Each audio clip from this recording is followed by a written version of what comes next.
7 people. And what I want to know is how many different ways can these 7 people sit in these 3 chairs? Well, before anyone sits down, if we just pick a chair, let's, arbitrary, these are just arbitrary labels for the chairs, but let's just start at the left with chair number 1. If no one is sitting down, how many different people could sit down in chair 1? Well, 7 people are standing up, no one is sitting in any of the chairs, so 7 different people could sit in chair 1. So there are 7 possibilities for chair 1. So one of those 7 possibilities is going to sit down in chair 1. So how many people are left to sit in chair 2? Well, 1 less than 7, right? 6 people are going to be left to sit in chair 2. And then, of course, 2 people are already sitting down. How many people are left to sit in chair 3? Chair 3. Well, there's going to be 5 possibilities. So the way to think about it, for each of these possibilities, there are 6 possibilities in this chair and 5 possibilities in that chair for each of those 6. So you would multiply all of the possibilities. Hopefully that makes some sense. We'll try it out with some examples. So the total number of possibilities in this case is 7 times 6 times 5. And what is that? 6 times 5 is 30. 30 times 7 equals 210. There's 210 possibilities. That's a lot of possibilities. Let's do a slightly smaller example. Let's say, we don't have to do people in chairs. Let's say we have cups. Yeah, sure. Let's say we have cups. I'll do cups in different color. So this is 1 cup. Cup 1. And then cup 2.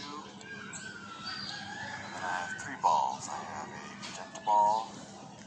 I have a brown ball. And I have a yellow ball. And I want to know how many different ways can I put these 3 balls into these 2 cups. Well, assuming that I haven't put any of the balls into any of the cups as yet, how many balls? Well, let's just start with cup 2. I just want to show you that you don't have to start the cup that happens to be labeled number 1 sitting on the left. So if we haven't put any balls into any of the cups, how many can we put in cup 2? Well, there's 3 possibilities, right? And for each of those 3, then how many can we put into cup 1? Well, we would have put 1 into here, so there'll be 2 left to put into cup 2. So it'll be 3 times 2 possibilities, which is equal to 6. And let's see if we can draw them out with. Well, let me number these cups because it's going to be too difficult to keep switching colors.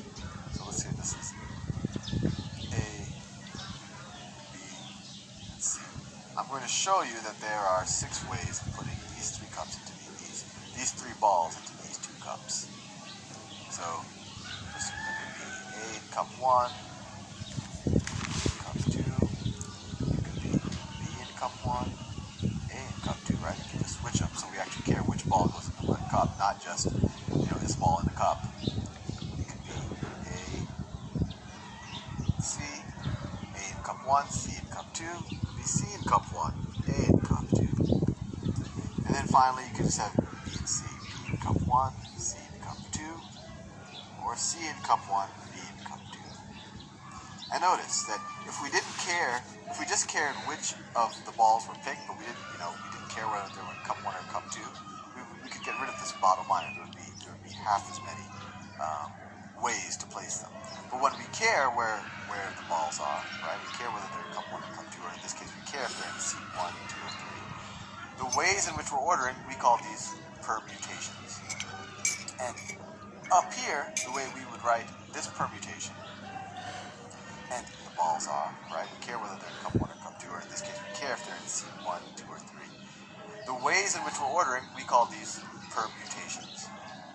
And up here, the way we would write this permutation, we would say, well, how many ways can we fit 7 people into 3 chairs if we care about what chair they're sitting in? So we can write that as 7 people, and the P isn't for people, it's for permutations in the 3 chairs. And another notation for it, you write a big P and you say, how many ways can I put 7 things into 3 spaces? Or you can write it as, how many ways can you put 7 things into 3 spaces? In this case, we got the answer. That's right. And I'll show you why in a second. How would we write this?